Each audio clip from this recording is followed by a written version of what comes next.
Buenos días a todos en la clase de farmacología 2.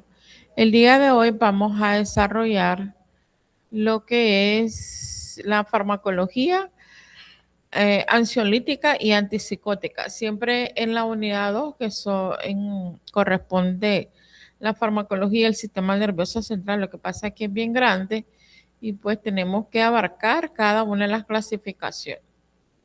Como introducción tenemos que la farmacología ansiolítica y antipsicótica constituye un pilar fundamental en el tratamiento de los trastornos mentales para todas personas que tienen enfermedades de la mente, pero no quiere decir que todos sean psicóticos o que ya la mente dejó de funcionar prácticamente. No, porque algunos tratamientos, por ejemplo, algunos pacientes que son ansiosos, otros también acá constituye lo que son algunas enfermedades como el insomnio, por ejemplo, que no pueden dormir, nerviosismo, igual ansiedad, el estrés también es una enfermedad del sistema nervioso. ¿Qué más tenemos? Algunos pacientes padecen de epilepsia, que es otro tipo de enfermedad, pero ya específicamente antipsicótico, pues eso sí ya corresponde a una enfermedad prácticamente crónica del sistema nervioso central, ¿verdad? Para que lo podamos diferenciar en la presentación vamos a ver cómo están clasificados los ejemplos de estos fármacos. Los fármacos ansiolíticos como la benzodiazepina actúan principalmente sobre el sistema nervioso central, modulando neurotransmisores como el GABA, lo que produce un efecto sedante, relajante y anticonvulsivante. También para algunas convulsiones, cuando llega un paciente que ha estado convulsionando, lo llevan a la emergencia, lo primero que se le administra o se le inyecta es una diazepam. ¿Para qué? Para relajar el paciente y que pueda ceder la crisis de convulsión o de epilepsia. Por otro lado, los antipsicóticos, tanto típicos como atípicos, intervienen en la regulación de los neurotransmisores como la dopamina y la serotonina, siendo esenciales en el manejo de trastornos como la esquizofrenia, y otros cuadros psicóticos. Les voy a hacer una pregunta, pero solo terminamos. El conocimiento de estos medicamentos permite al profesional farmacéutico comprender su mecanismo de acción, indicaciones terapéuticas, efectos adversos e interacciones, garantizando su uso racional y seguro en los pacientes. Les pregunto, ¿será lo mismo la paranoia, esquizofrenia y el otro término, demencia? ¿Qué dicen ustedes? Son diferentes, ¿verdad? ¿Qué es paranoia? ¿Qué es esquizofrenia? ¿Y qué es demencia?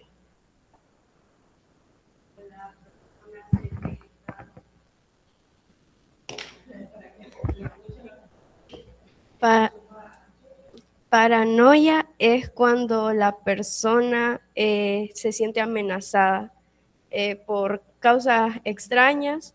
La esquizofrenia se da de diferentes formas de escuchar voces, ver cosas, sombras, etc. Sí. ¿Y cuál es la otra? Demencia es cuando uno pierde la cordura. Básicamente, si se siente en riesgo, puede llegar a causar daño a esa persona. Sí causa daño, pero es más porque tiene como cosas en la cabeza que le dicen hace daño. ¿Cuál de los tres es peligroso? Si está sin tratamiento, todo, porque la paranoia puede poner en peligro a la persona que lo tiene. El más peligroso de todo es la esquizofrenia. Hemos perdido todo en la esquizofrenia. Bueno, está bien, muy bien, Shirley, gracias. Pero sí, el más grave de todos los casos es la esquizofrenia. Ahí no se logra recuperar muchas veces al paciente. A veces la demencia es por la edad, demencia senil. Por ejemplo, está demente es porque no recuerda, presenta lagunas mentales o una situación la confunde con otra, pero no va a causar daño, pero la esquizofrenia sí. Bueno, Entonces, nuestra unidad es la farmacología ansiolítica y antipsicótica el día de hoy, y nuestros objetivos serán comprender los principios farmacológicos, los medicamentos ansiolíticos y antipsicóticos, su mecanismo de acción y su aplicación clínica. Dentro de la estrategia de desarrollar, bueno, dentro igual de los objetivos, tenemos que reconocer las principales indicaciones terapéuticas de estos medicamentos y analizar los efectos adversos y riesgos asociados a su uso. Dentro de las actividades diagnósticas tenemos que responder a estas preguntas. ¿Quién entiende por ansiedad y psicosis? Tómenle foto para que la respondan después en su casa. Es posible que de las preguntas diagnósticas saquen el examen, igualmente de los estudios de caso que han trabajado. ¿Conoces algún medicamento utilizado para tratar la ansiedad o la esquizofrenia? ¿Qué crees que ocurre en el cerebro cuando una persona presenta ansiedad o psicosis? ¿Qué diferencias considera que existe entre un sedante y un antipsicótico? ¿Has escuchado hablar de las benzodiazepinas para qué se utilizan? ¿Qué riesgos crees que pueden tener estos medicamentos si se usan de forma inadecuada? Porque es importante el control farmacéutico en pacientes con trastornos mentales. Tienen el material de estudio y la fuente. Como pueden ver, son 2 libros de farmacología. Y el material dentro de la clasificación de los ansiolíticos tenemos el principal grupo, que son las benzodiazepinas y las buspiridonas, y otro mecanismo de acción es a través del controlar lo que es el GABA. Los usos clínicos son ansiedad, insomnio, crisis convulsiva. Las reacciones adversas que pueden presentar esta familia de fármacos es la sedación, dependencia y tolerancia. Algunos pacientes cuando, por ejemplo, tienen insomnio y pasan años solamente con una benzodiazepina, puede ser diazepam, lorazepam, alprazolam, crea dependencia. No pueden dormir si no toman este tipo de medicamentos. Luego tenemos la otra clasificación de los antipsicóticos, que como medicamentos típicos, loperidol, clopromacina, atípico, risperidona o lazapina. Y el mecanismo de acción es lo que es controlar la dopamina y la serotonina. Las indicaciones: esquizofrenia, trastornos psicóticos, efectos adversos, síntomas extrapiramidales, síndrome metabólico, aspectos clínicos, interacciones medicamentosas y uso en poblaciones especiales. De acuerdo, hay que tener farmacovigilancia igualmente. La evaluación de esta semana, la tarea de esta semana, será realizar los estudios de caso de la farmacología antipsicótica y ansiolítica. Creo que ahí están en la tarea. Se los compartí. Ahora vamos a presentar lo que es nuestra presentación del día de hoy para que luego pasemos a las exposiciones que ustedes van a hacer. Sí, del estudio de caso que van a investigar, ya lo mandaron, pero recuerden que lo tenían que presentar. ¿No te acordás, Ingrid? Pero ahí está, sí, enviado. Entonces, cada uno pues lo va a... Vamos a compartir, creo que no lo estoy compartiendo. A presentar cada quien. Eso no es nada del otro mundo, Ingrid. Chirle. Perdón. Perdón. Se me confundo los nombres. Bueno, entonces acá tenemos lo que es nuestra presentación. Quiero ver si se está compartiendo. Okay.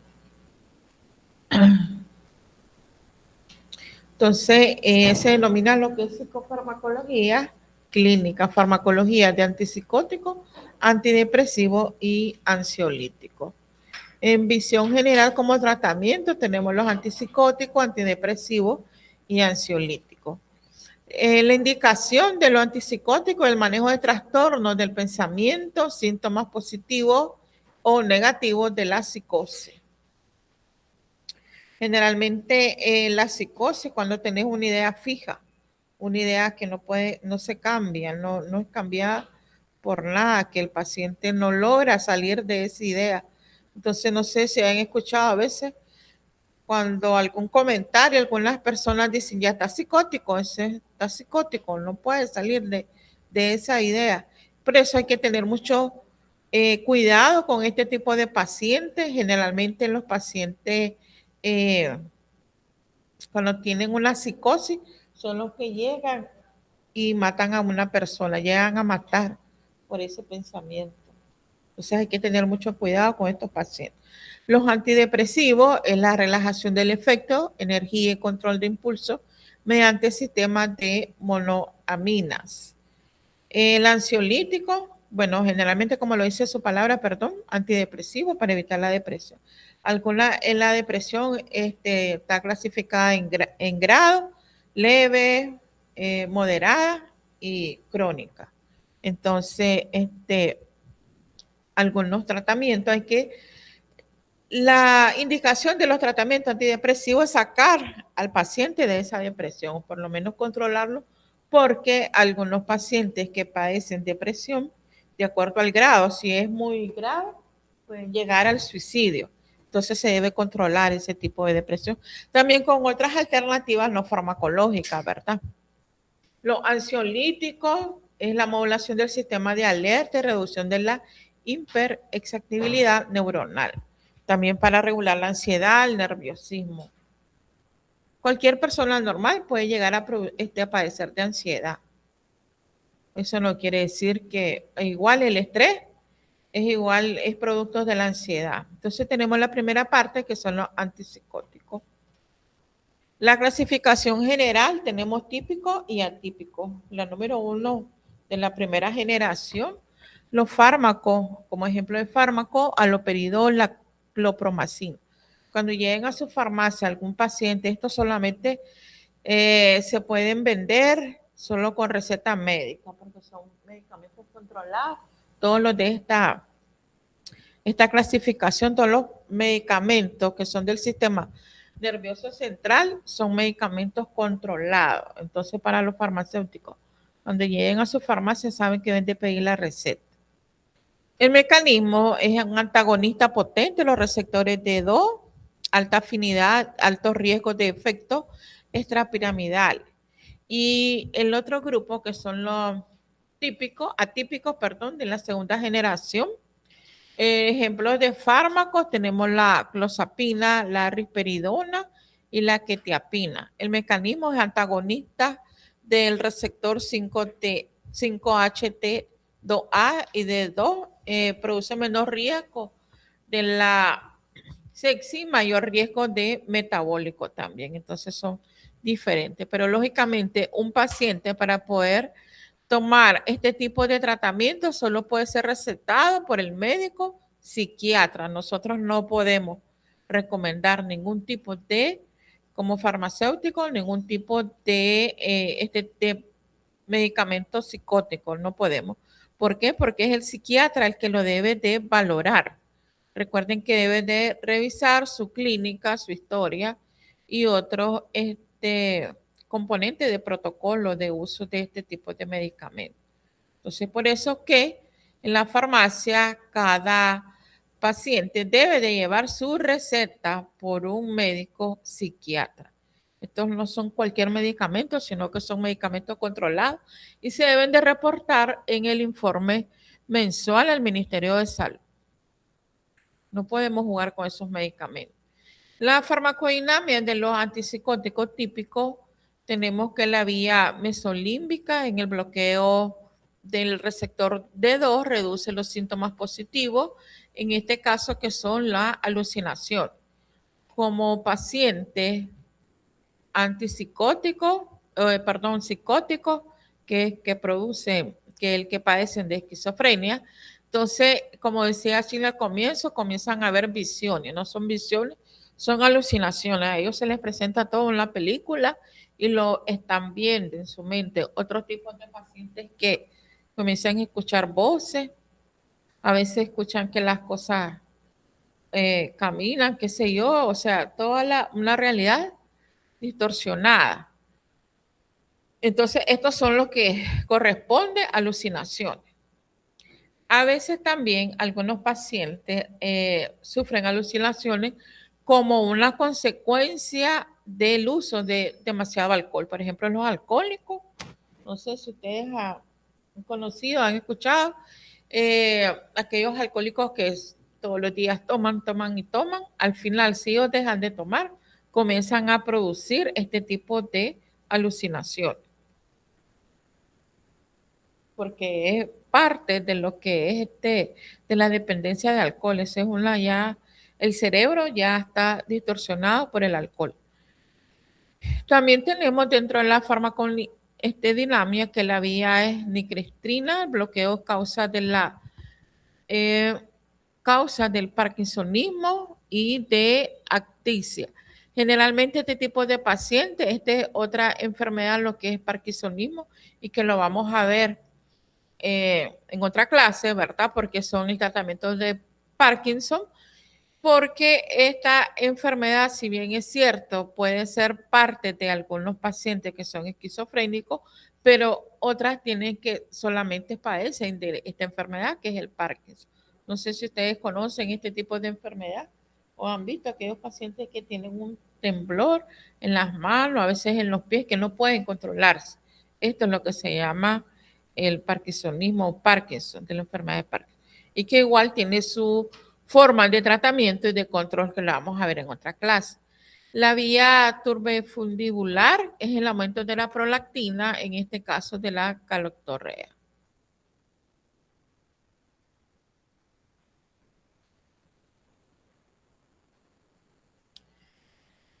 Dentro, igualmente, la farmacodinámica de los antipsicóticos atípicos, tenemos que el dualismo que se da en cuanto al receptor 5-HT2D2 en el bloqueo de los receptores de la serotonina 5H2A, inhibe lo que es la liberación de la dopamina en el estadio, reduciendo el riesgo del CEP. Siempre nosotros, ustedes miraron en la clase de biofarmacia que todo nuestro cuerpo tiene tipos de receptores. Existe un sinnúmero, muchísimos receptores. Los receptores farmacológicos es la parte de nuestro cuerpo que se va a unir a la molécula del fármaco. Entonces, son diferentes, están clasificados con números, con letras, algunos son proteínas, otros son neurotransmisores. Entonces, en este caso, este tipo de receptor que se encuentra en el sistema nervioso es el 5-HT2A,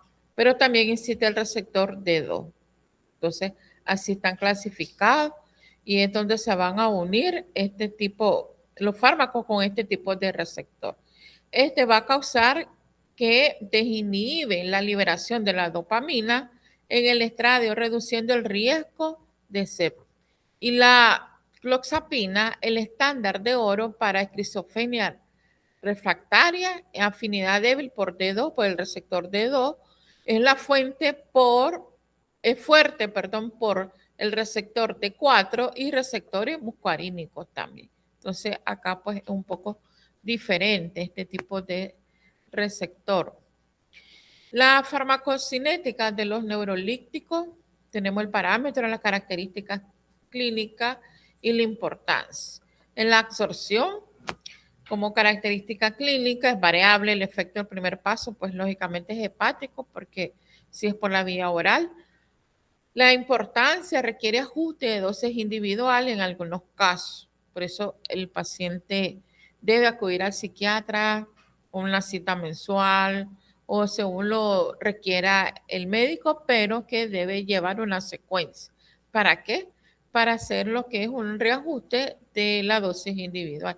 Cada paciente es diferente, no todos van a tomar la misma dosis, algunos toman mayor dosis, otros pues menos dosis, todo de acuerdo al grado o la gravedad de la enfermedad que pueda presentar.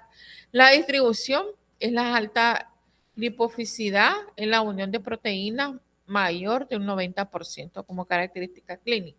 La importancia es la acumulación en el tejido adiposo. El metabolismo es hepático y es metabolizado por los citocromo B2, 6 y el 34A4 y el P1A2. E interacciones con fumadores, esto puede provocar lo que es una interacción farmacológica. Recuerden las interacciones que puede causar lo que es una inhibición o potenciar el efecto. Entonces, con el receptor 1A2. Y la excreción se excreta por vía renal, es decir, a través de la orina, y biliar, que es lenta. La vida media es larga, de 20 a 40 horas. El perfil de efectos adversos tenemos en los fármacos típicos, corresponde a un 85%. El síndrome metabólico atípico corresponde a un 70% y la hiperprolactina un 60% y el efectos adversos de sedación es un 50%. El mayor es el 85%. Como nota tenemos que la olanzapina y la cloxapina lideran el riesgo de aumento de peso y dislipidemia. En este caso, pues los pacientes tienden a aumentar su peso, a volverse obesos y con alto grado de colesterol o triglicéridos altos. Los antidepresivos es otra clasificación para otro tipo de paciente. Los grupos farmacológicos que nosotros podemos apreciar son primeramente los del ISRS, como la fluoxetina, sertalina, lo más utilizado por su perfil de seguridad. Entonces, igualmente, este tipo de medicamentos debe de llegar a la farmacia con su receta por el psiquiatra. Este medicamento no lo puede recetar un médico general, solamente el especialista en neurología o en psiquiatría, que es enfermedades prácticamente del cerebro, trastorno, ¿verdad? Entonces nosotros no podemos recomendar a ningún tipo de paciente este tipo de tratamiento porque no podemos hacer recetas ni tampoco ver su grado de enfermedad para que lo tengamos en cuenta, sobre todo para los farmacéuticos, ¿verdad? Jamás ni nunca se les ocurra recomendar este tipo de medicamento a ningún paciente. Los duales, tenemos como ejemplo la benzodiazepina, la duloxetina, inhiben lo que es la serotonina y la noradrenalina. Y los tricíclicos, como la amitriptilina, potente pero con efecto anticolinérgico. Generalmente para depresiones leves se utiliza este tipo de medicamento. Amitriptilina, por ejemplo, algunos pacientes que se han sufrido algún duelo, algunas personas pues les cuesta recuperarse en la sociedad y entonces padecen depresiones leves, entonces este medicamento pues es lo que se le recomienda, el médico les receta lo que amitriptilina o imipramina o cualquier otra causa, pues sí, a veces alguna depresión de forma emocional, si el novio la cortó. No, pero han habido sus casos. Recuerden que siempre toda depresión se debe salir de la depresión. No se pueden quedar.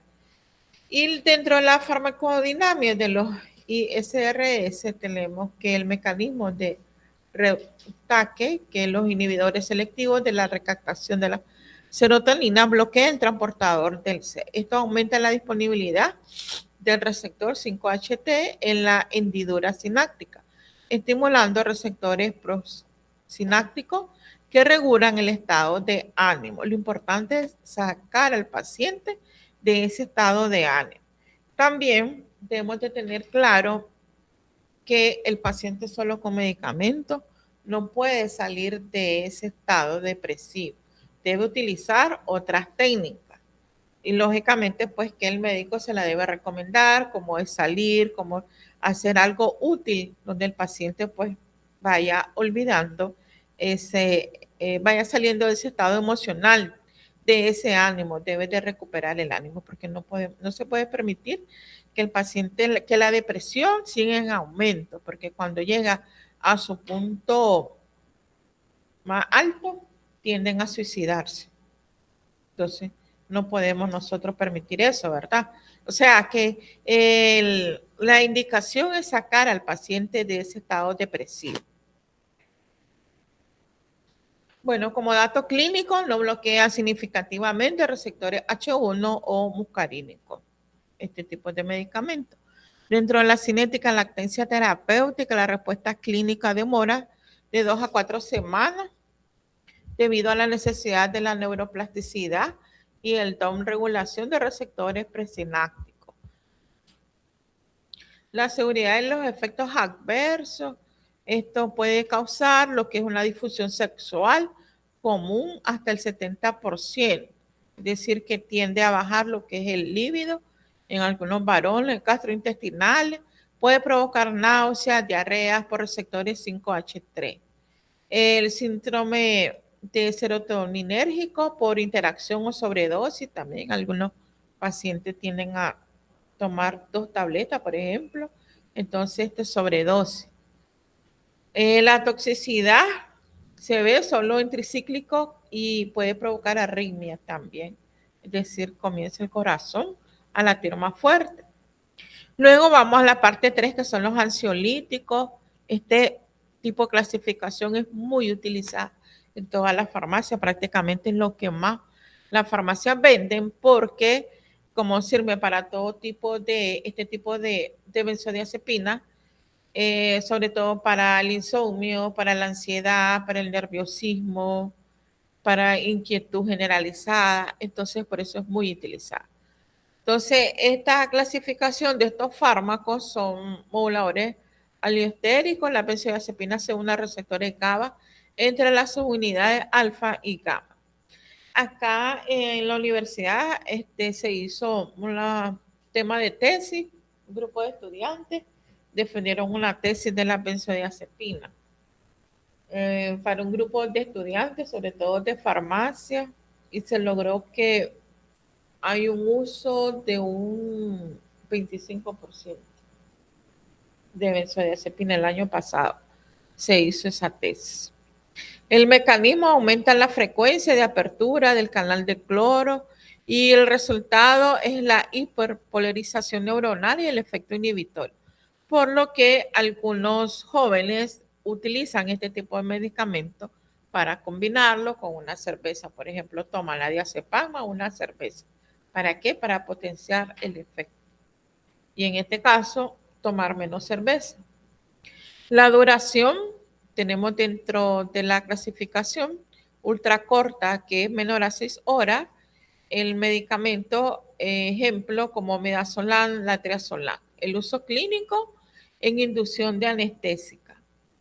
De la duración corta de 6 a 12 horas, ejemplo, medicamentos, tenemos lorazepam, alprazolam. Están indicados para crisis de pánico y para insomnio. Generalmente la mayoría de las personas que sufren insomnio utilizan lorazepam. La alprazolam es para crisis de nervio, o sea, crisis de pánico o para nerviosismo. De vida larga, por ejemplo, más de 24 horas es la diazepam y la clonazepam. Ansiedad generalizada y abstinencia. También existe lo que es la bromazepam acá dentro de esta clasificación, pero la más fuerte de todas es la midazolam, la clonazepam. De ahí la otra. Igualmente, como familiar de benzodiazepina, va a producir adicción. ¿Qué quiere decir? Y dependencia.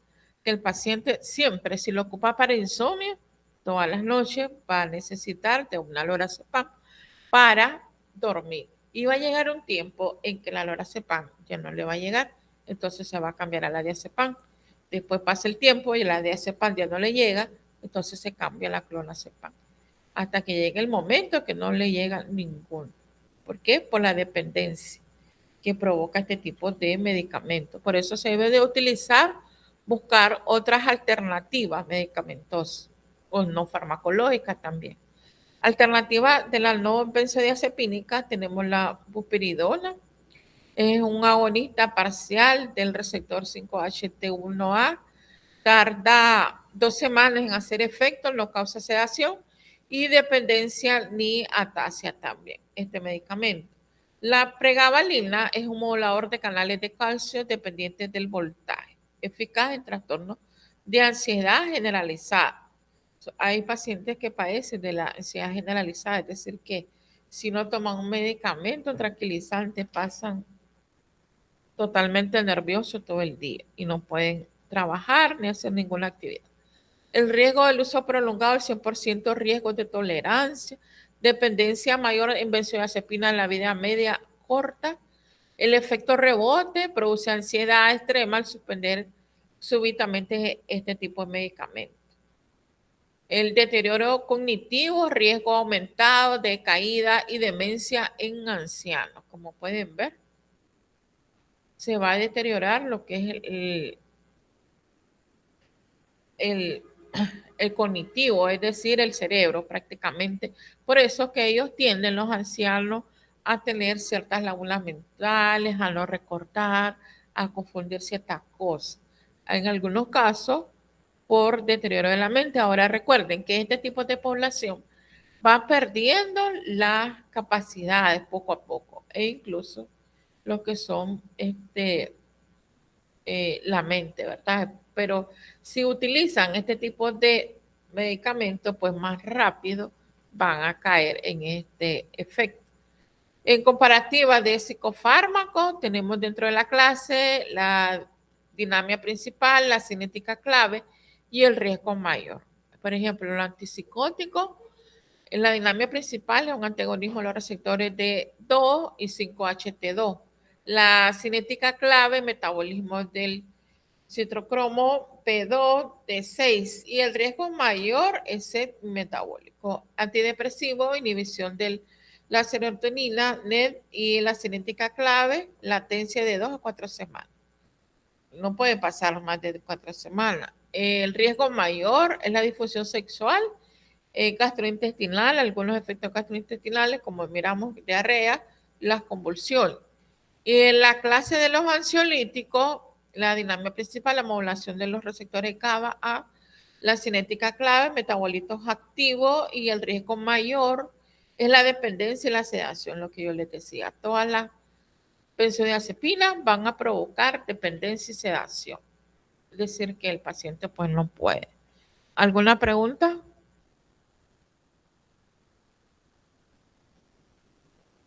Pregunta. ¿Quedamos claros? Más o menos. Ya saben de que no pueden vender ningún medicamento si no tiene receta por el médico psiquiatra.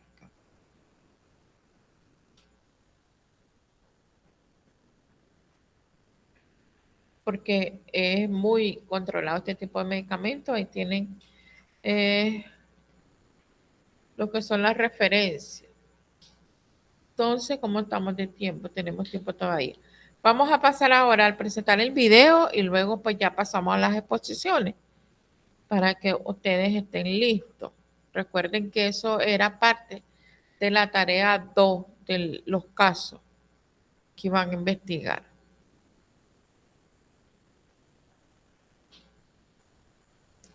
La próxima semana, para los que vinieron tarde. Hola, ¿cómo están? Bienvenidos de vuelta, soy el doctor Marco y el día de hoy vamos a hablar de la farmacología de los antipsicóticos.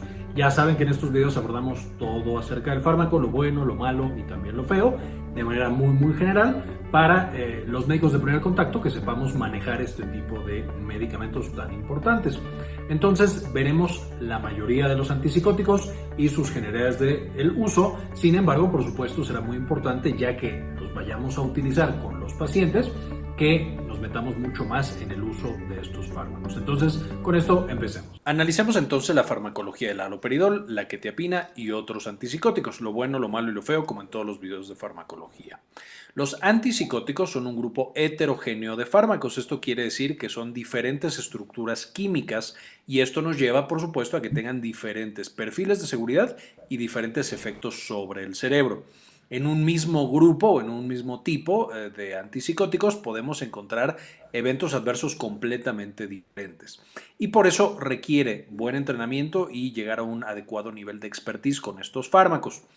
En este video, por supuesto, vamos a ver las generalidades para que los médicos de primer contacto, médicos generales, sepamos utilizarlos de manera correcta, ajustar dosis, tal vez incluso ver eventos adversos, aunque por supuesto el médico especializado es el psiquiatra que conoce a fondo este tipo de medicamentos.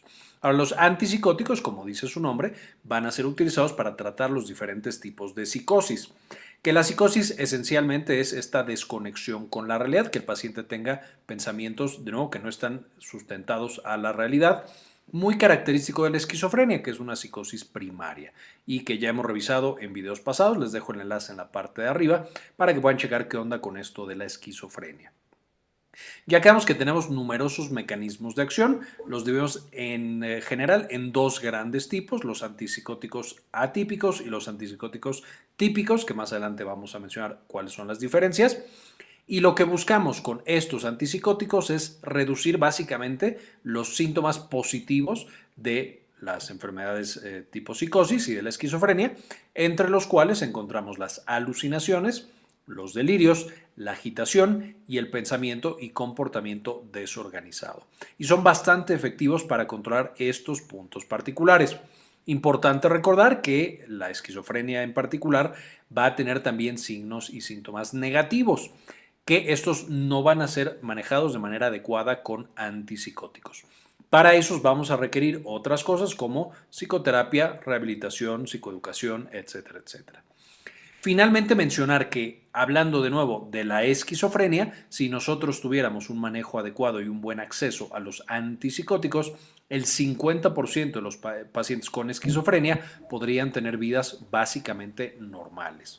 Es decir, un trabajo, una familia, lazos y vínculos afectivos, literal normales, los vemos en la calle y no los reconoceríamos.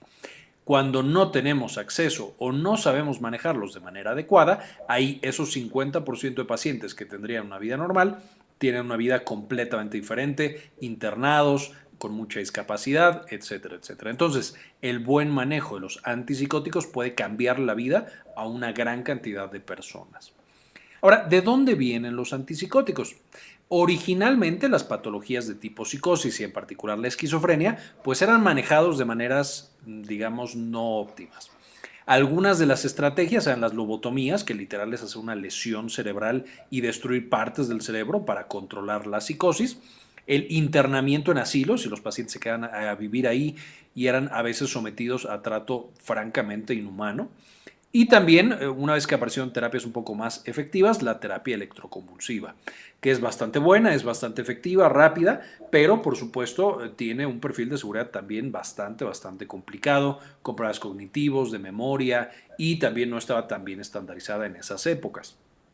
Entonces había una necesidad muy grande por desarrollar nuevos fármacos que fueran mucho más efectivos.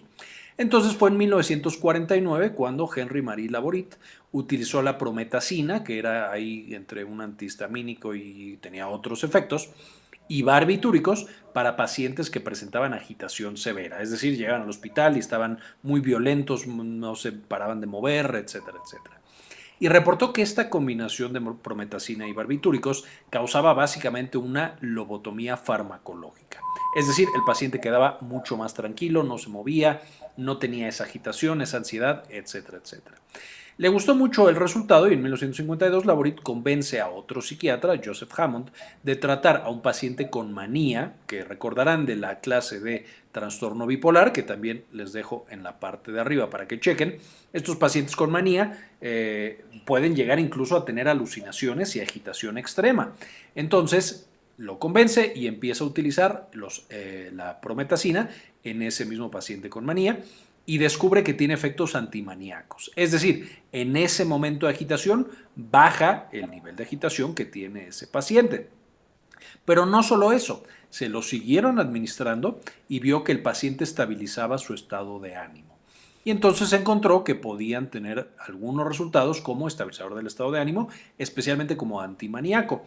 De nuevo, todo esto ya lo mencionamos en el video de trastorno bipolar, cuál es el rol que cubren los antipsicóticos y cuál es el rol que los antipsicóticos no cubren y necesitamos un estabilizador del estado de ánimo como el litio.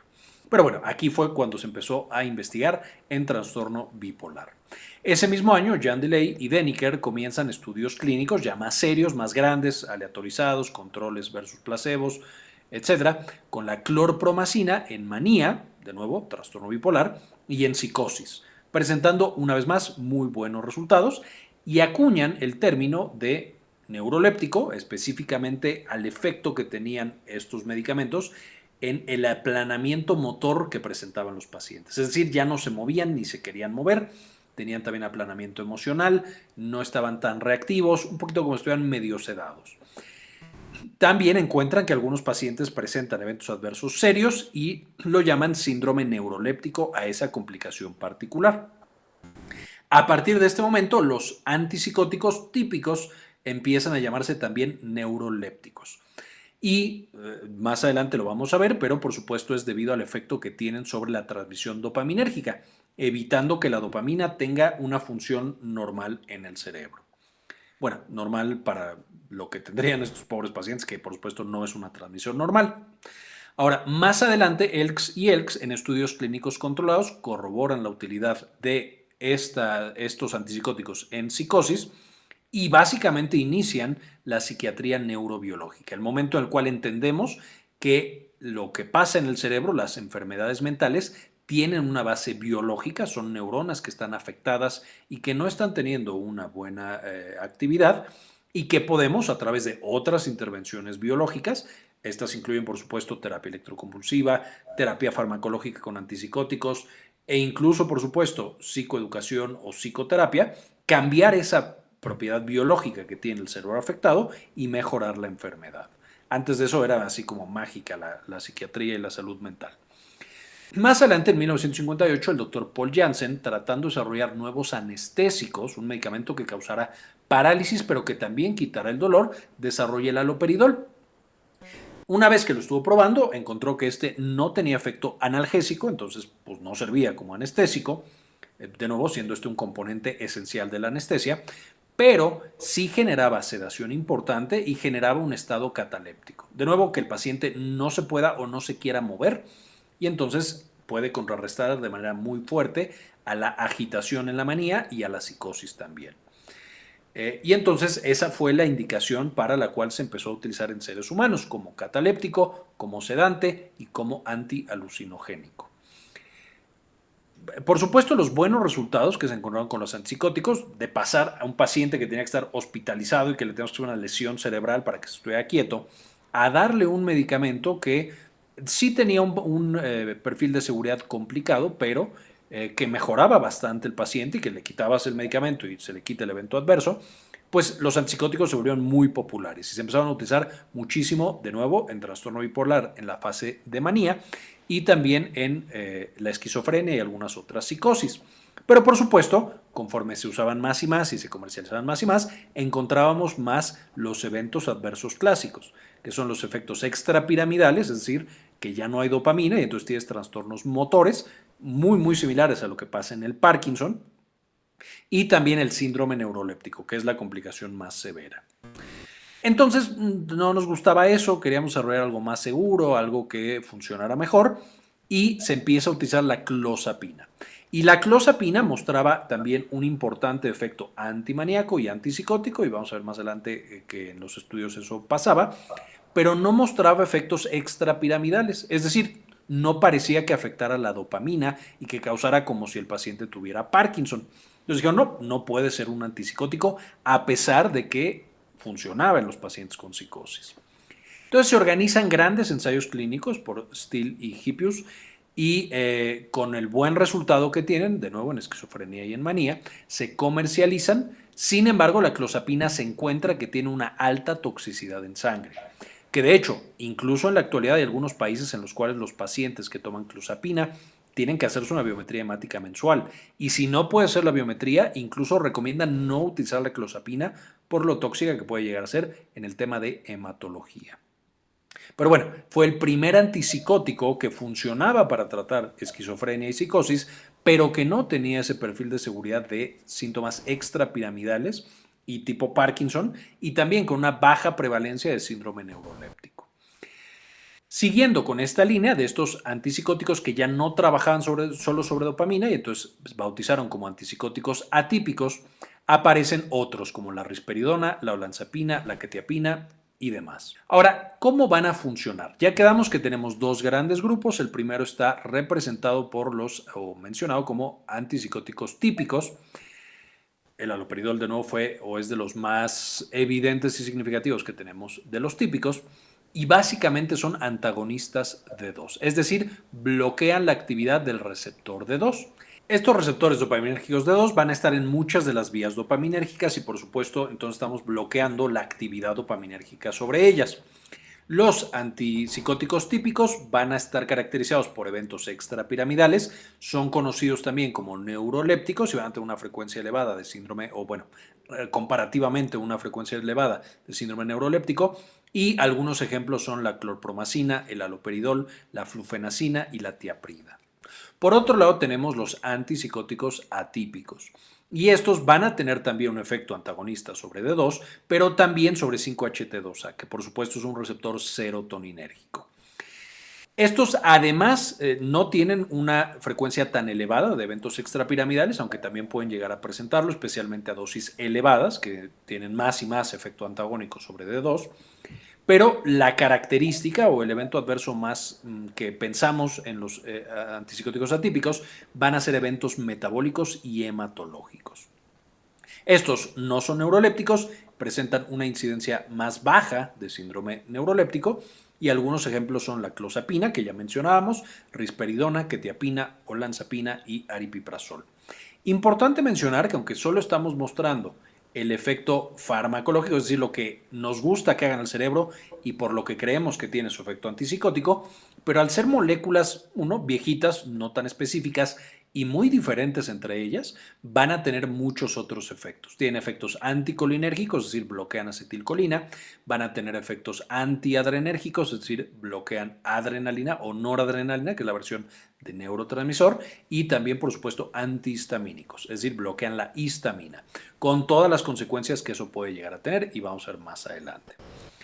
Ahora, ¿para qué funcionan la dopamina y la serotonina en el cerebro? No me voy a meter mucho en detalle en este video porque ya tenemos todo un video hablando de dopamina y de serotonina con mucho detalle, pero esencialmente vimos en ese otro video que la dopamina tiene diferentes vías, la mesocorticolímbica, la tuberoinfundibular, etcétera, etcétera. Va a proyectar tanto en núcleos más profundos como en la corteza cerebral y ahí se va a encargar de un chorro de cosas. De las más importantes es la parte motora, va a encargarse del movimiento, especialmente de la función motora fina. Va a causar también la motivación y el placer. Vamos a tener la compulsión y la perseveración, es decir, el seguir haciendo una actividad una tras otra. Y por supuesto también otros puntos como tanto la actividad sexual, el control del sistema nervioso autónomo, la secreción de hormonas, incluso la cognición, el pensamiento, la memoria, etcétera, etcétera. Cuando nosotros bloqueamos la dopamina, que está en todas estas vías, pues entonces vamos a tener el efecto opuesto. Alteraciones motoras, vamos a tener que hay un aplanamiento emocional, una bulia, la falta de motivación, problemas en general en la secreción hormonal, especialmente con la prolactina, pero con otras hormonas puede llegar a pasar. Disfunción sexual y disfunción autonómica también pueden llegar a aparecer. La serotonina, por otro lado, esta sería la que está en rojito, también tenemos muchas vías serotoninérgicas que también ya vimos previamente. Usualmente asociamos a esta serotonina con la memoria, el procesamiento cognitivo, el sueño, etcétera, etcétera, y el estado de ánimo, por supuesto. Entonces, afectando esta vía serotoninérgica, de nuevo tenemos estas otras consecuencias. Importante, la serotonina también va a participar en la saciedad y el apetito, va a participar en diversos procesos metabólicos, como por ejemplo la secreción de insulina, el acumulamiento de grasas, el uso de energía por el músculo, etcétera, etcétera. Y esa es la razón por la cual los antidepresivos atípicos, que también afectan de manera importante las vías serotoninérgicas, pueden causar tantas alteraciones metabólicas. De nuevo, no me meto mucho porque ya tenemos ese otro video y esencialmente aquí esto es lo que tendríamos. Esta es la sinapsis, esta es la neurona presináptica, va a producir dopamina y la va a secretar y de ahí esta dopamina secretada puede actuar tanto en la postsinapsis, en la siguiente neurona, a través del receptor de 2, pero también este va a ser un receptor presináptico. Entonces cuando lo bloqueamos, aquí está, bloqueado, vamos a tener que la siguiente neurona puede ya no funcionar y además la secreción de esta primera neurona, al bloquearse la vía inhibitoria, cambia la secreción de dopamina. Puede aumentar o puede disminuir dependiendo cuando estemos viendo el efecto. Porque además, como pasa con muchos receptores para neurotransmisores, cuando nosotros bloqueamos estos receptores de 2, vamos a tener una sobreexpresión. Es decir, el cerebro para compensar empieza a expresar más y más receptores dopaminérgicos. Entonces, de manera aguda, estamos bloqueando completamente la actividad de 2, pero de manera crónica la estamos modulando. No quiero decir ni que va a ser más ni que va a ser menos, cambia con el paso del tiempo, con la sobreexpresión de receptores y con la neurona que trata de seguir cumpliendo su función. Por eso es que de pronto estos fármacos pueden llegar a ser complejos. Ahora, además de esta función de 2, recordamos una vez más que va a tener también efectos, bueno, de 2 y también sobre serotonina, que es típico de antipsicóticos. Vamos a tener efectos anticolinérgicos, antihistamínicos y antiadrenérgicos, por lo que puede llegar a tener bastantes interacciones y bastantes eventos adversos, sedación, mareo, etcétera, cosas gastrointestinales y demás. ¿Cuáles son entonces las indicaciones para utilizar los antipsicóticos? Por supuesto, la primera y más importante es la esquizofrenia, que es un tipo de psicosis crónica. Pero, y de nuevo ya la vimos en otro video, pero vamos a tener también algunas causas de psicosis aguda. Un paciente que estaba entre comillas normal, que entre comillas su cerebro trabajaba más o menos como es esperado y alguna cosa lo lleva más allá del límite y tiene psicosis. Causas frecuentes, la demencia, un paciente con Alzheimer puede llegar a tener un episodio de psicosis, el delirium, de nuevo un paciente adulto mayor, a lo mejor era normal, pero una infección lleva a que tenga psicosis, esté muy agitado, muy resistente, etcétera. Un paciente que abusó de una sustancia o que está teniendo el síndrome de abstinencia a una sustancia, como el delirium tremens al alcohol, puede llevar a psicosis y por supuesto un episodio de manía severo. Hay otras, no menciono todas, el síndrome esquizoafectivo, etcétera. Aquí solo algunas de las causas agudas, o no necesariamente agudas, pero algunas de las otras causas de psicosis que no son esquizofrenia. Además, los antipsicóticos típicos pueden llegar a ser utilizados como antieméticos, es decir, para prevenir el vómito.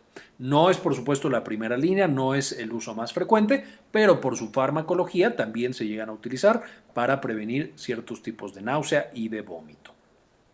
¿Cuáles son entonces los eventos adversos de los antipsicóticos típicos? Empezamos, por supuesto, con los neurológicos, que son de los más frecuentes. Y es, si bloqueamos la dopamina, pues la dopamina se venga y nos causa algunos efectos que no queremos. Y aquí tenemos sedación, el paciente está adormilado, no se puede despertar bien. Esto no solo por dopamina, sino también por bloqueo de histamina y de acetilcolina. Bradiquinesia, le cuesta trabajo moverse, entonces se mueve despacito, rigidez, temblor. Puede aparecer también disinesia tardía, que es un evento adverso que nos preocupa porque, por supuesto, eso ya significa, y pasa también en los pacientes que están siendo tratados con Parkinson y demás, la disinesia tardía, que es movimientos repetitivos anormales que tiene el paciente, muchas veces incluso en rostro pueden llegar a tenerlos, no los pueden controlar.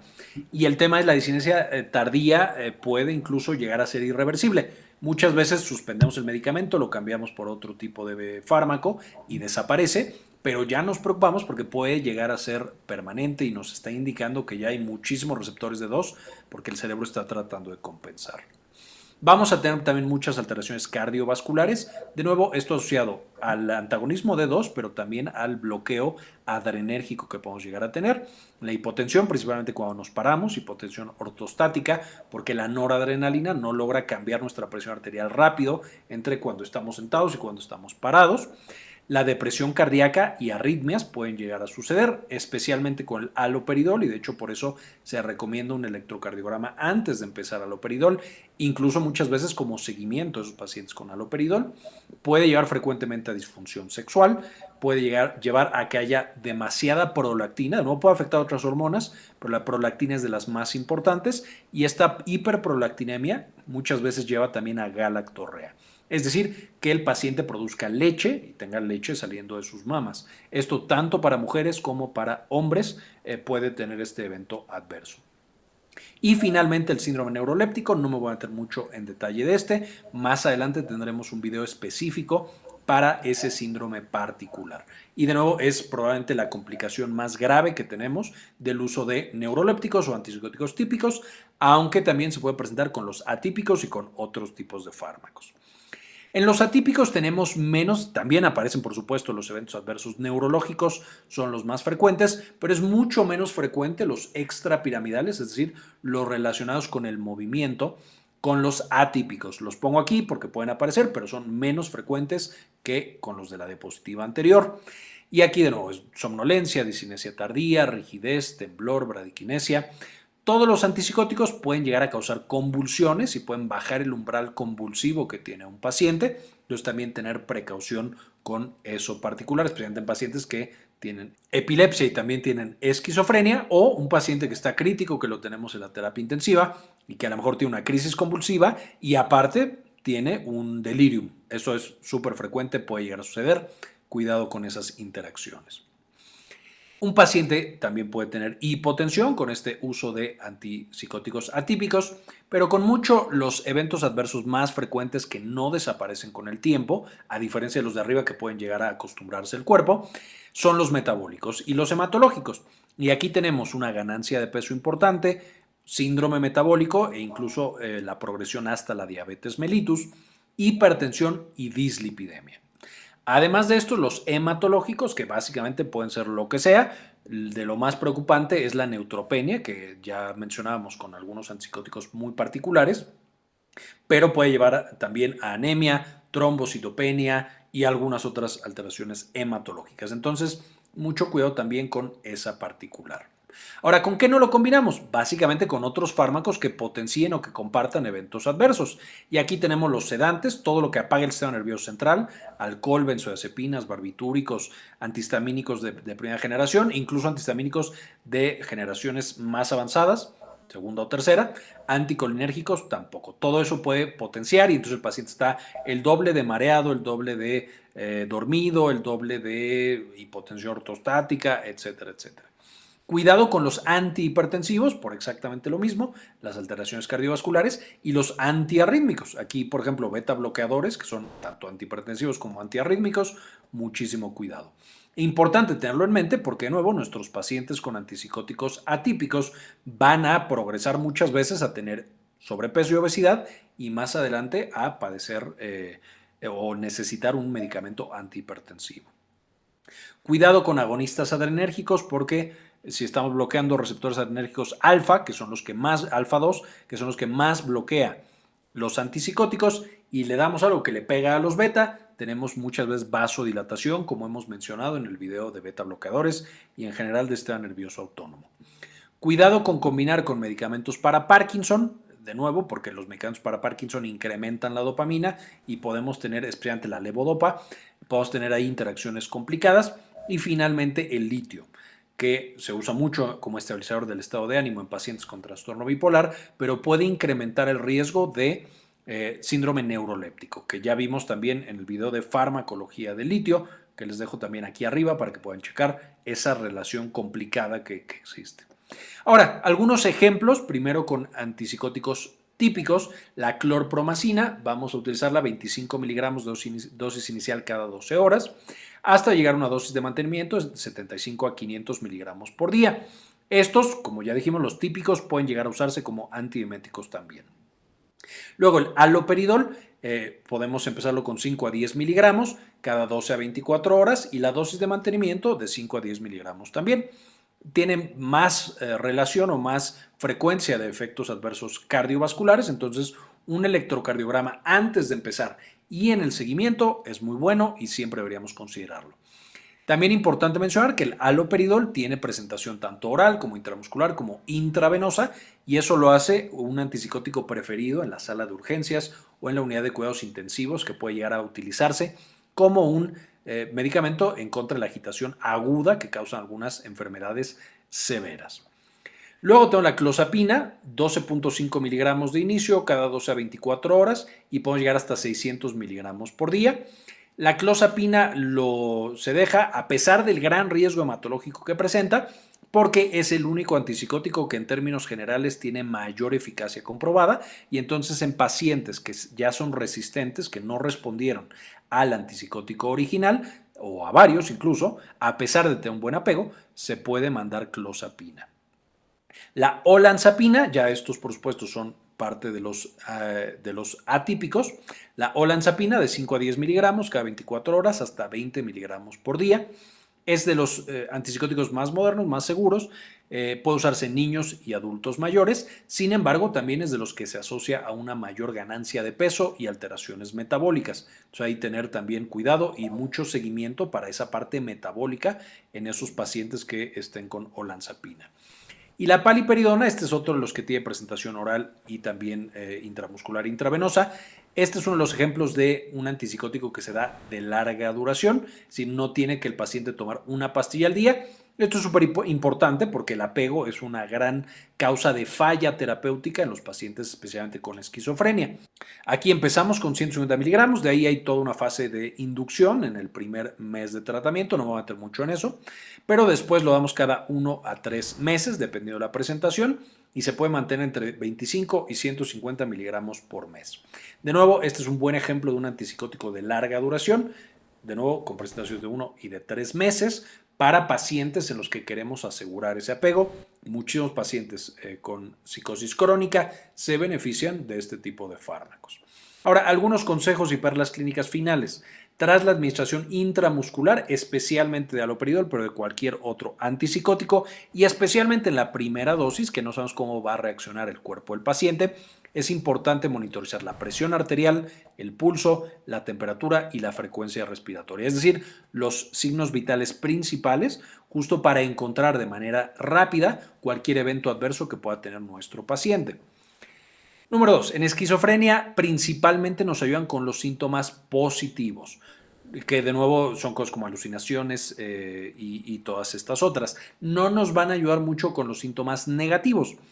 Para que un paciente con esquizofrenia entonces tenga una recuperación adecuada, el antipsicótico nos ayuda mucho acá, pero tenemos que combinarlo con psicoterapia, rehabilitación, psicoeducación familiar y apoyo para el empleo, entre otras cosas.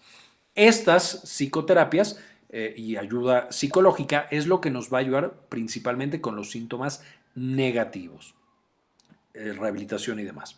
Y por supuesto siempre considera la parte social del empleo, de facilitar estas relaciones interpersonales, etcétera, etcétera.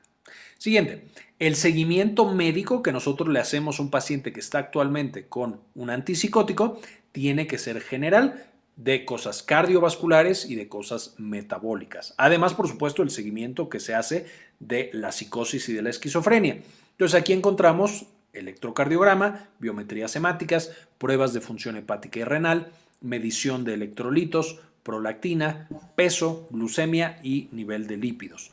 Todo esto debería considerarse cuando estamos dando un antipsicótico, por supuesto con un atípico mucho más lo metabólico, con un típico mucho más lo cardiovascular, es decir, electrocardiograma, pero para todos idealmente deberíamos hacer todas estas pruebas, porque aunque hacemos esta diferenciación, se traslapan mucho estos eventos adversos.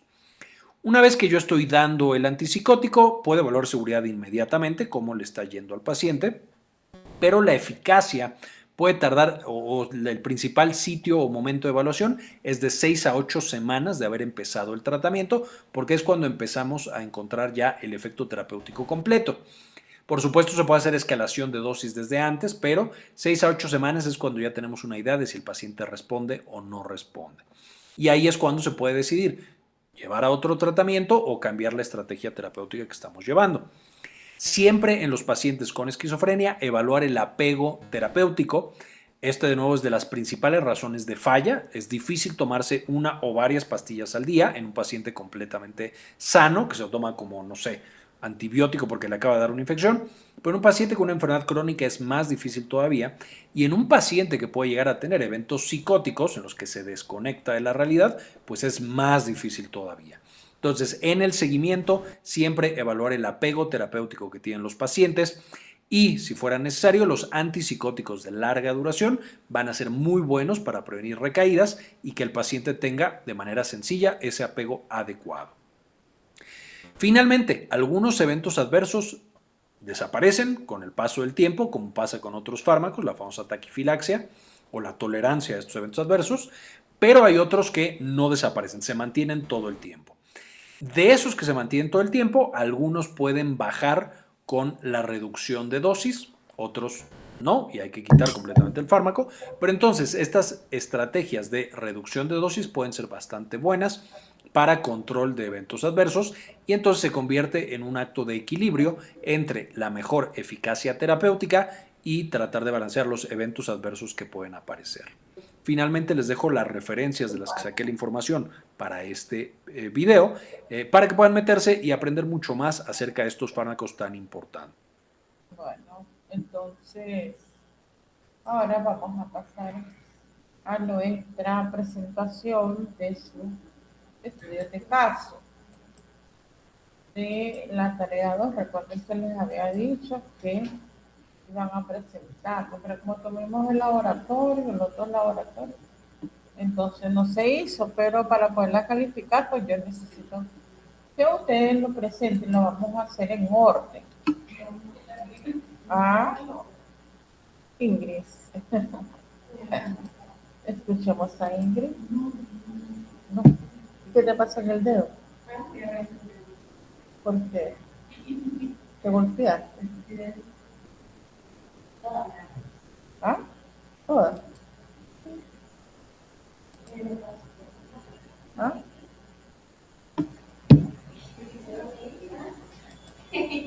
Solo lo vas a decir. Solo lo vas a leer. Páselo a leer. Tenemos este caso. Tatán.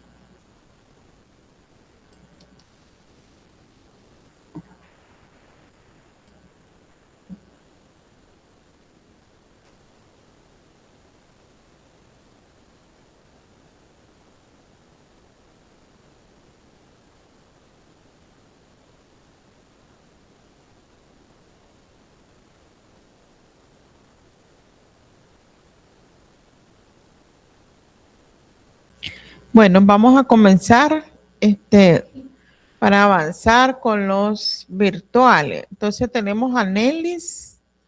Anelis, vamos a buscar a Nelis. Recuerden que fue la tarea 2. Anelis Ninel Guerrero.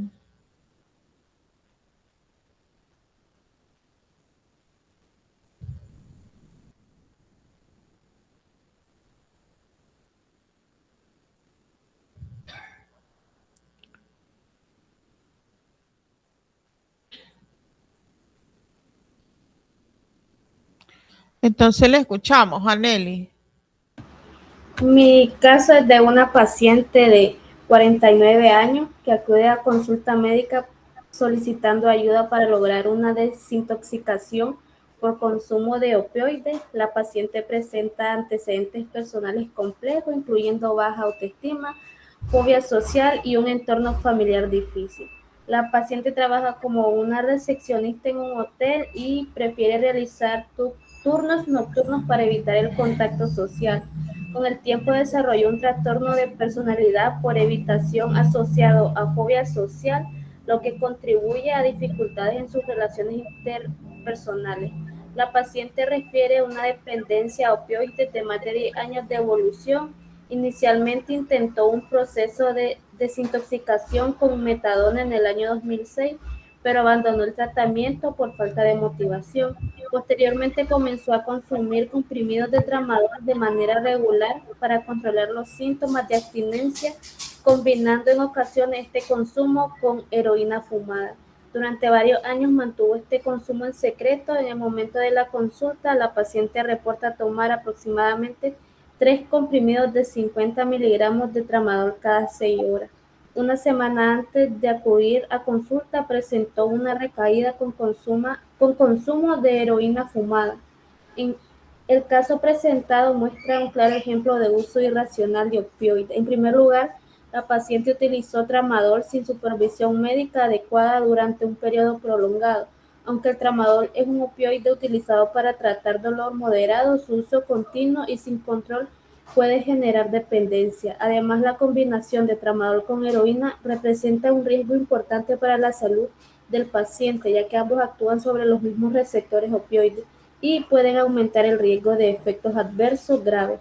El uso de opioides durante más de 10 años sin control médico y con episodios de recaída demuestra la presencia de dependencia física y psicológica.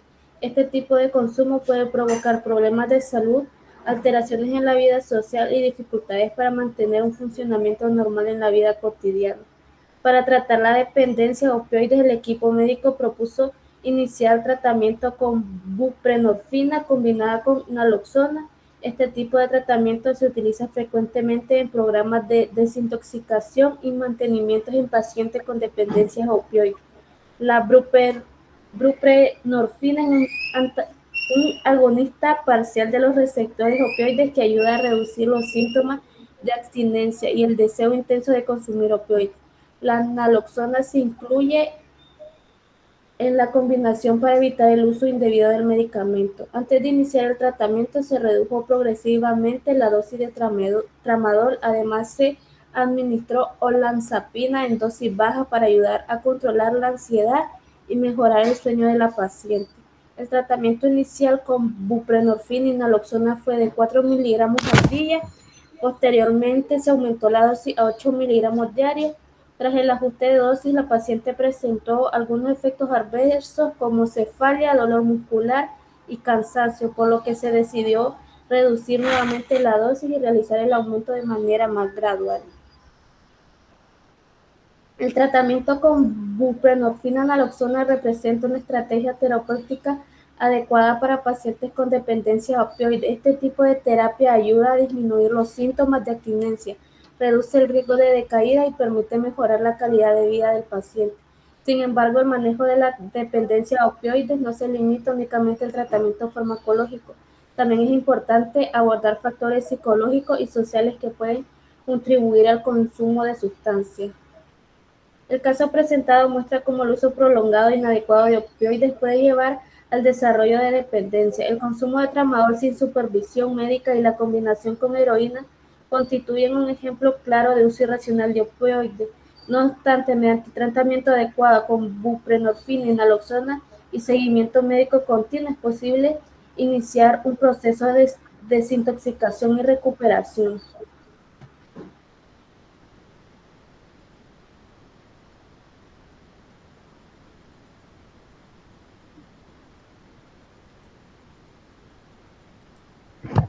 Muy bien, Anelis. Bueno, ahí lo calificamos. ¿Ah? ¿Cómo? ¿Por qué? Porque ese es un caso.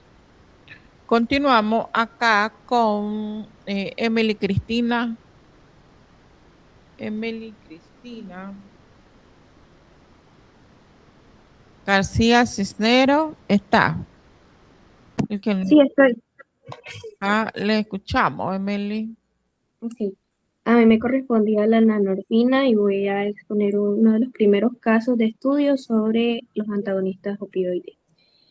Se presenta a la sala de emergencias un paciente con síntomas característicos de intoxicación por opioides como depresión respiratoria, disminución del estado de conciencia, pupilas dilatadas, somnolencia extrema. Estos signos indican sobredosis por morfina, una condición potencialmente mortal debido al riesgo de paro respiratorio. El equipo médico administró nalorfina por vía intravenosa en una dosis de 0.5 a 1 miligramo, dependiendo de las reacciones del paciente, para bloquear los receptores opioides y contrarrestar los efectos de la morfina. Tras la administración del fármaco, se observaron cambios clínicos positivos, la recuperación gradual de la respiración, la mejora del estado de conciencia y la reversión parcial de los efectos narcóticos. Es importante destacar que la nanorfina fue de los primeros en ser utilizados para contrarrestar las sobredosis debido a que pertenece al grupo de los antagonistas parciales de los opioides. Este éxito terapéutico llevó a que la nanorfina se usara de manera más frecuente para tratar sobredosis opioides en hospitales hasta la introducción de la naloxona. Eso es todo.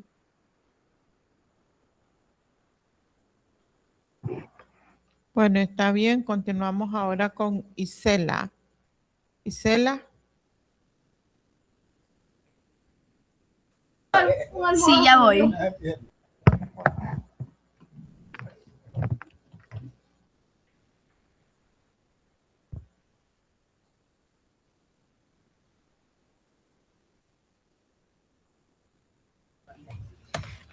El mío es de un caso clínico de uso irracional de los opioides. Un hombre de 32 años sufrió un dolor de espalda después de levantar objetos pesados en su trabajo. Al acudir al médico, inicialmente recibió una receta de oxicodona para aliviar el dolor durante algunos días. Sin embargo, después de terminar el tratamiento, el paciente continuó consumiendo el medicamento sin supervisión médica, porque decía que el dolor regresaba. Con el tiempo empezó a aumentar la dosis por su cuenta para sentir el mismo efecto de alivio. Meses después, el paciente desarrolló dependencia al medicamento y presentaba síntomas como ansiedad, irritabilidad y necesidad constante de consumir el opioide. Finalmente tuvo que buscar ayuda médica para tratar su adicción. Su tipo de uso en este caso se considera uso irracional de opioides porque el paciente continuó tomando el medicamento sin receta médica, aumentó la dosis por su cuenta, usó el medicamento por más tiempo de lo recomendado y desarrolló dependencia al opioide. El riesgo del uso incorrecto de opioide puede provocar adicción, sobredosis, problemas respiratorios, daños en la salud mental, dependencia física y psicológica. En conclusión, los opioides son medicamentos útiles para tratar el dolor fuerte, pero su uso debe ser responsable y siempre bajo supervisión médica. El consumo sin control puede generar graves consecuencias para la salud y llevar a la adicción.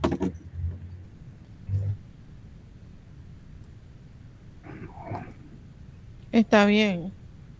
Solo le hizo falta la referencia. Te la voy a dejar pasar por esta. Continuamos con Ashley Nicole. Ya voy. A mí me tocó el uso de naltrexona. Un paciente masculino de 28 años con antecedentes de consumo crónico de heroína durante 5 años. El paciente decide buscar ayuda médica tras múltiples intentos fallidos de dejar el consumo por cuenta propia. Presenta síntomas de abstinencia como ansiedad, sudoración y dolor muscular. Se decide iniciar el tratamiento con naltrexona luego de un periodo de desintoxicación supervisada de 10 días, asegurándose de que el paciente no tenga opioides en su sistema para evitar un síndrome de abstinencia precipitado. En el tratamiento se administra naltrexona oral en dosis de 50 miligramos diario. Además, el paciente recibe apoyo psicológico y terapia conductual. Durante el tratamiento, el paciente reporta disminución del deseo de consumir opioides y no presenta recaídas en los primeros 3 meses. El uso de la naltrexona en este caso se considera racional por las siguientes razones. Indicación adecuada: el paciente presenta dependencia a opioides, una de las principales indicaciones de la naltrexona. Se realizó desintoxicación antes de iniciar el tratamiento, se utilizó la dosis recomendada, el tratamiento fue acompañado de terapia psicológica y no se reportaron efectos adversos significativos. El uso sería racional si se hubiera administrado sin desintoxicación previa, se hubiera utilizado en pacientes con consumo activo de opioides, si no se brinda un seguimiento adecuado y si se ignoran contraindicaciones como daño hepático severo. En conclusión, la naltrexona es una opción terapéutica eficaz cuando se utiliza de forma adecuada en pacientes con dependencia a opioides. Este caso demuestra un uso racional del medicamento, destacando la importancia de la evaluación previa, la adherencia al tratamiento y el acompañamiento psicológico. Le hizo falta la referencia.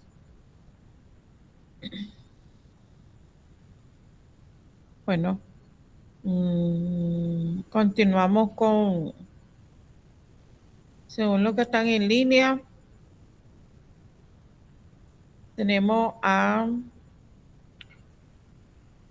Preila, Valeria. Preila. Sí, profe.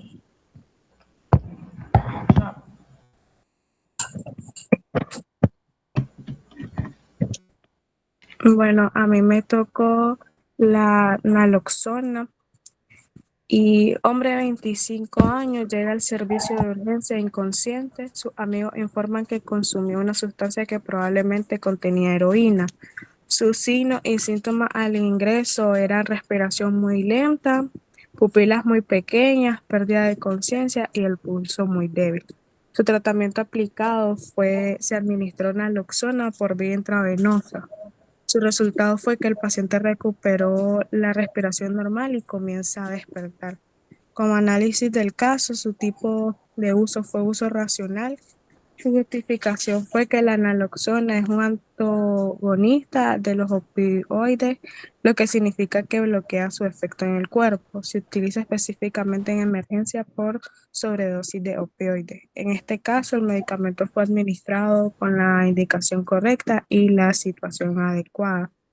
En conclusión, el uso de naloxona fue racional porque se utilizó para tratamiento de sobredosis de opioides, se administró en un entorno médico de emergencia, lo que revierte la depresión respiratoria, salvándole la vida al paciente. Gracias.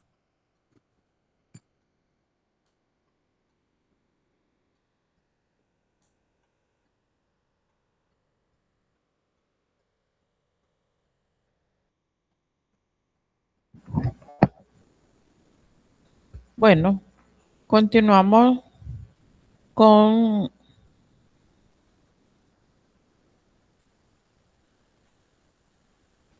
Marilyn.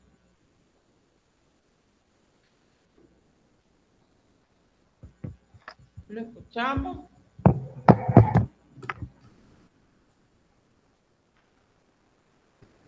¿Quién falta? Los que están en línea.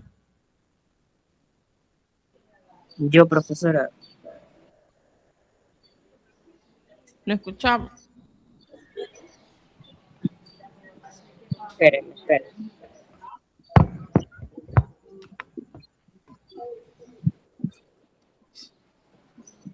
Ok. Muy buenos días, muchachos, los que están presentes. Bueno, mi caso clínico me tocó el consumo excesivo de ledopona y carbidipona.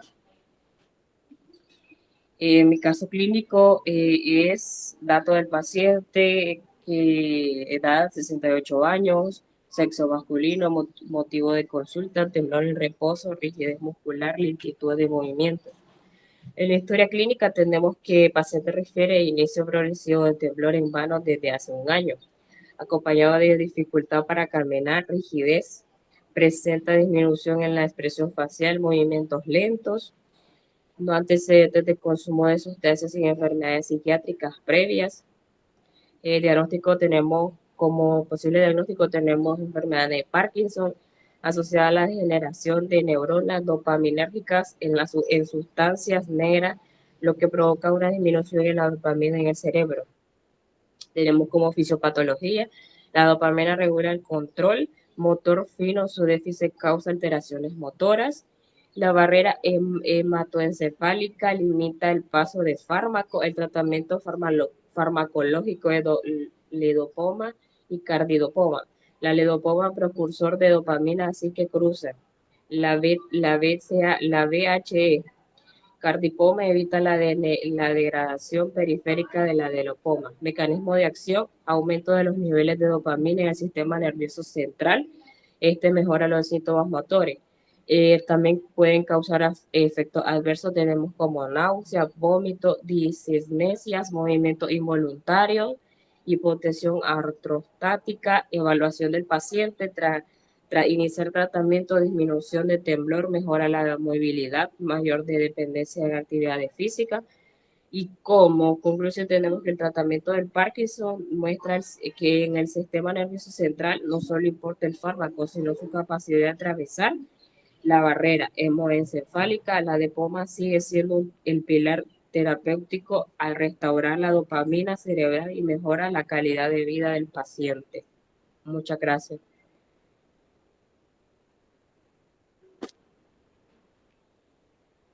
El del fentanilo era el que te tocaba. Sí. Yo ya lo busco, pero ves que yo estaba confundida con la otra. En la tarea 2. Con la tarea. Ya lo busco, espéreme. Ay, perdón. Ya lo busco. Es que estaba confundida con la última tarea.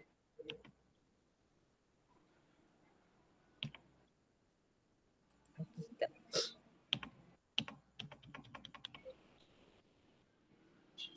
A ver.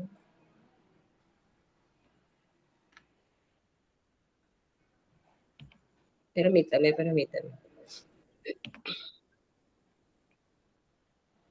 Aquí entonces. Estudio de caso, paciente masculino de 55 años con antecedente de hipertensión arterial y dolor lumbar crónico. Ingresa al hospital por dolor intenso posterior a una cirugía abdominal. Motivo de tratamiento, uso racional inicial debido al dolor posteoperatorio severo en escala de 9 a 10 en la escala de EVA.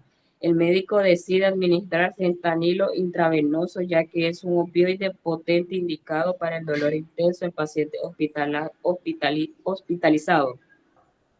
El uso racional del medicamento, el fentanilo, se administra en dosis controladas. El paciente debe de estar en constante vigilancia médica. Evaluación clínica, tras administrar 100 miligramos vía intravenosa, al paciente presenta alivio del dolor, sin embargo, 20 minutos desarrolla somnolencia excesiva, frecuencia respiratoria de 8 respiraciones por minuto, hipotensión de 90 a 60 milímetros de mercurio, bradicardia, saturación de oxígeno de 88%, el uso racional y el desarrollo de la dependencia. El paciente, después de dado de alta de hospitalaria, continúa utilizando el fentanilo sin supervisión adecuada. En adecuada aumento en dosis por cuenta propia para controlar el dolor. Dependencia del fentanilo, necesidad de dosis cada vez mayores a la tolerancia, ansiedad cuando no consume medicamentos, sudoración, temblor y dolor muscular al suspenderlo. Efectos adversos, el fentanilo es depresión respiratoria, sedación intensa, bradicardia, hipotensión, náusea y vómito, estreñimiento, rigidez muscular, dependencia y tolerancia. Tenemos que en el manejo adverso, tenemos suspender el fentanilo, administrar naxolodona vía intravenosa para revertir el efecto del opioide, administrar oxígeno, monitorear signos vitales, iniciar manejo de dependencia en reducción progresiva del fentanilo. Como diagnóstico final, tenemos que la dependencia del uso racional del fentanilo posterior es un uso racional del medicamento. Muchas gracias. Ay, disculpe de que había presentado otro. Ok, está bien. Sí, era la del fentanilo. Vamos a continuar y lo vamos, para los que están acá, lo vamos a hacer rifado. Un número, Chile.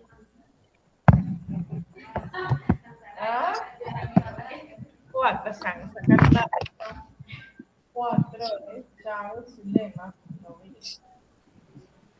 Está otro. Está el 19, llega. Estamos haciendo rifados. 10. Gutiérrez, Malteta, Mari tampoco lo vi, ¿no? Y eso era los que no vinieron. Está mi lapicero. 7 es García Pero Emily. Ya pasó. ¿No? Ingrid, un número. Ingrid. Es lo que están en línea. Son Aneli, espérenme. Aneli Guerrero. Esperen un momentito, solo pongo los de línea. Luego tenemos Emily Cristina García. De la asistencia físico. Isela Saray Bermúdez. Luego Ashley Nicole Núñez. Los que no vinieron tienen menos nota porque no presentaron. Reina Valeria. Madeline Figueroa.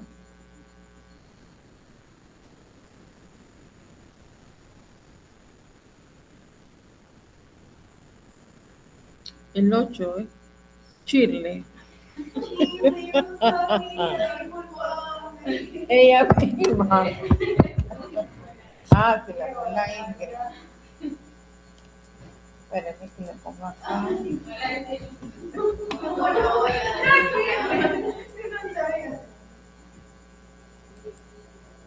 Escuchemos a Chile.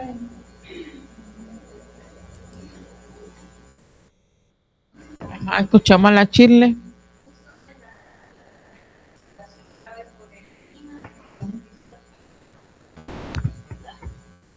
Uso de nalbufina para intoxicación grave por heroína en el servicio de urgencias. Reporte de caso. Caso clínico. Recibimos a un varón de 27 años, originario y residente de Hermosillo, Sonora. Como antecedente de importancia destaca la positividad hacia las toxicomanías, dentro de las cuales se incluye el cristal, la cocaína y la heroína desde los 20 años de edad. Su padecimiento actual inició 30 minutos previo a su ingreso con un cuadro de deterioro del sensorio caracterizado por pérdida del estado de despierto, además de evidenciar periodos de apnea. A su arribo al servicio de urgencia se detectaron signos vitales de presión arterial de 120/70, con frecuencia cardíaca de 110 latidos por minuto, frecuencia respiratoria de 7 respiraciones por minuto y temperatura corporal central de 36 grados Celsius. Se calcula una escala de coma de Glasgow de 3 puntos, respuesta palpebral 1, respuesta verbal 1 y respuesta motora 1. Pupilas mióticas con escasa respuesta al estímulo fotomotor, palidez tegumentaria, mucosa oral deshidratada, tórax con un uso de musculatura accesoria, precordio con taquicardia, en extremidades superiores múltiples estigmas de venopunción reciente, respuestas plantar equívoca. Se integró síndrome opiáceo al contar con el antecedente de toxicomanía a heroína y evidenciar múltiples sitios de venopunción. No se contaba con naloxona, que es considerada por la literatura universal como el antídoto de elección, motivo por el cual se decide administrar una dosis de nalbufina como inhibidor competitivo de la heroína. Administramos 5 miligramos aforado en 10 mililitros de solución salina, sin mejoría específica a los 2 minutos, por lo que administramos 5 miligramos nuevamente, esta vez con remisión total de la sintomatología. Dentro de los paraclínicos reportados se solicitó una prueba de dopaje, la cual se reportó positiva al uso de heroína y metanfetaminas. El paciente duró en observación de patrón neurorrespiratorio durante 12 horas, sin encontrar datos de deterioro rostrocaudal ni de compromiso respiratorio y sin necesidad de administración de una nueva dosis de nalbufina, ya que mantuvo la respiración espontánea sin presentar deterioro neurológico. Además, no fueron evidentes datos de supresión aguda de opiáceos, motivo por el cual se decidió su egreso del servicio. Fue programada cita de seguimiento a 7 días, a la cual acudió sin referir alteraciones durante su estancia extrahospitalaria. Perspectiva del paciente. Se encontraba con deterioro del estado de conciencia a su llegada al servicio de urgencias. El último recuerdo que tiene es encontrarse consumido su dosis habitual de heroína por vía intravenosa. Refiere que al recuperar el estado de despierto se encontraba en el hospital y posterior a que se le realizó información sobre su estado médico, se encontró con confort a lo largo de su estancia hospitalaria. Discusión. La nalbufina es un opiáceo sintético que altera la percepción del dolor, tanto a nivel espinal como en el sistema nervioso central. Al poseer agonistas y antagonistas sobre los receptores beta, alfa y gamma, está químicamente emparentado con la naloxona, un narcótico antagonista. Incrementa, al igual que otro opiáceo, el tono de la musculatura lisa en los tractos digestivo, urinario, biliar y ocular, determinando disminución del tránsito digestivo y del vaciamiento biliar. Aumento del tono del músculo de estruso, vesical y miosis. Al ser un antagonista de los receptores beta, se encuentra en el centro respiratorio central. Produce menos depresión respiratoria que la morfina. Estimula la liberación de histamina, lo que tiene como consecuencia vasodilatación periférica e hipotensión. Por último, estimula directamente la zona gatillo del tronco cerebral, produciendo náusea y vómito, debido a la extensa metabolización hepática que experimenta la nalbufina. No se puede administrar por vía oral, por lo que se usa exclusivamente por vía intramuscular, subcutánea o intravenosa. Por vía del sistema nervioso central se absorbe rápidamente, al igual que con la administración intramuscular, que tiene una latencia de 30 a 60 minutos, aunque por vía intravenosa se alcanzan niveles pico con una latencia de 2 a 3 minutos. La nalbufina se une muy poco a las proteínas del plasma, se metaboliza en el hígado y sus metabolitos son eliminados por vía renal. Luego de un tiempo de administración continuada aparecen tolerancia y dependencia tanto física como psíquica. Su presentación es en ámpulas al 1% de 10 miligramos sobre mililitro y su posología usual es de 10 miligramos por vía intravenosa, intramuscular o subcutánea cada 3 a 6 horas para una persona de 70 kilogramos con una dosis máxima de 20 miligramos sobre dosis o 160 miligramos al día. Dentro de sus efectos secundarios destacan la depresión, bueno, ahí están las conclusiones. Racional porque lo usaron para prevenir síntomas de intoxicación. Ok, entonces ahora un número de acá, los presenciales. No.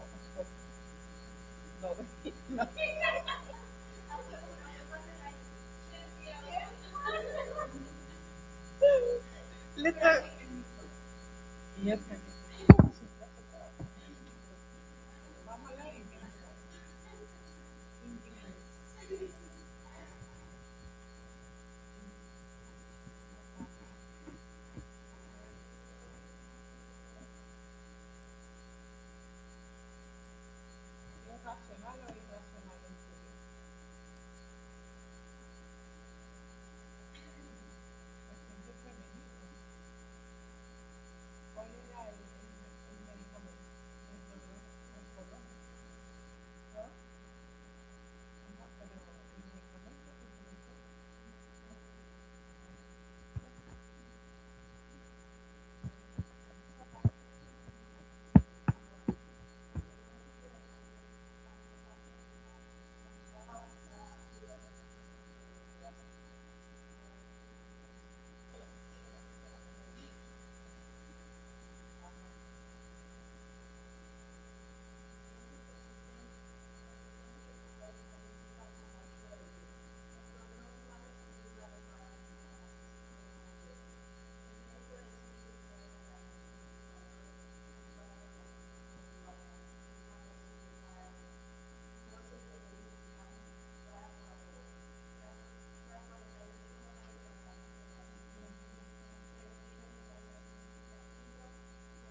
número específicamente del 1419.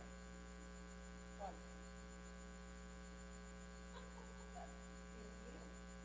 1419.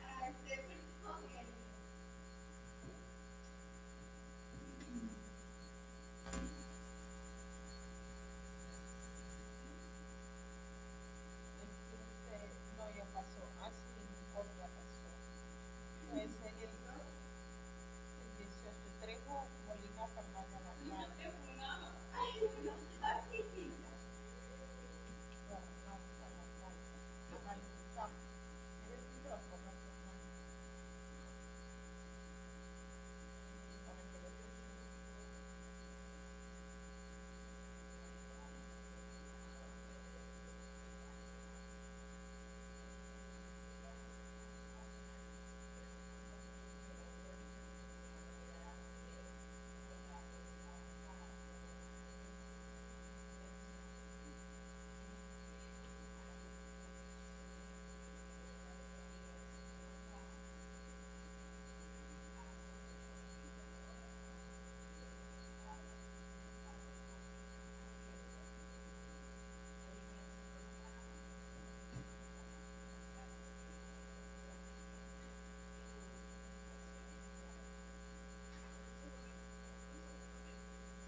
página 16.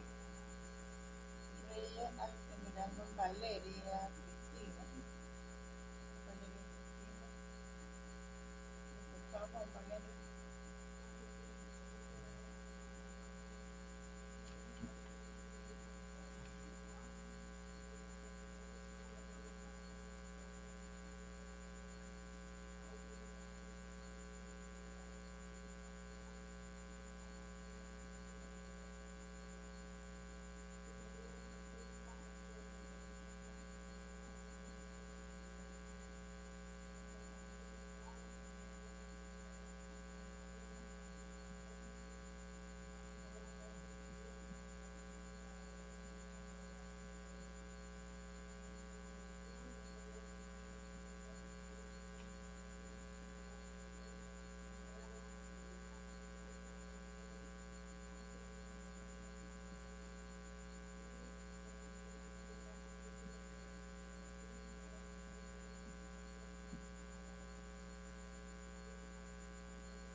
¿Racional o irracional?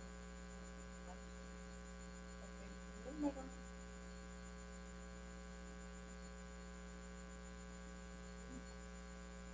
No, entonces ya pasó.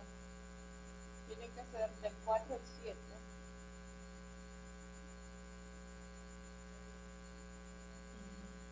El 6 ya pasó, estaba en línea. Uno antes del 6, 5. Guía González Eduardo Antonio. A ver, le buscamos.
Racional.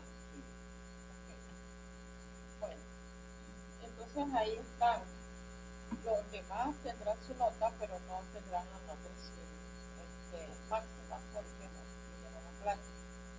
Se les va a calificar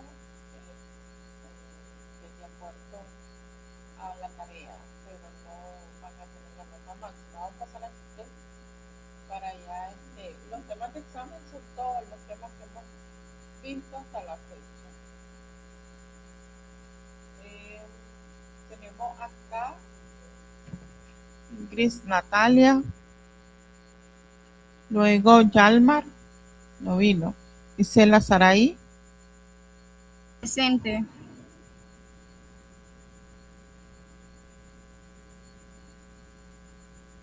Okay. Zulema Crisel Chávez, Eduardo Antonio, Madeline Figueroa. Presente. Emily Cristina García. Presente. Shirley. Anelis. Presente. Damari Los Ángeles Martínez.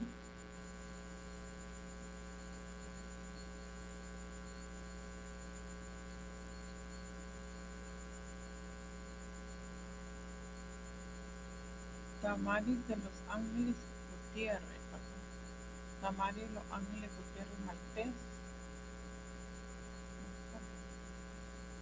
Brittany. Blanca Cecina Martínez. Freira Valeria Morales. Presente. Natalie. Ashley Nicole Luna. Presente. Erwin Jaciel Rodríguez. Fernanda Natalia Trejo. Y Maidenil Pimienta Vega Lomás. ¿Tienen alguna pregunta, alguna duda? No se preocupe con las tareas, que las vamos a corregir y tendrán todos sus acumulados antes de comenzar el examen. Pregunta, duda. Hola. ¿Cuándo inician los exámenes, profe? Sí, la próxima semana ya van a examen. O sea, desde el lunes comienzan los exámenes para que vayan poniéndose al día con su mensualidad, si acaso deben. O sea, pues no han pagado la mensualidad del mes de abril. Otra pregunta, si tienen clase el lunes el examen.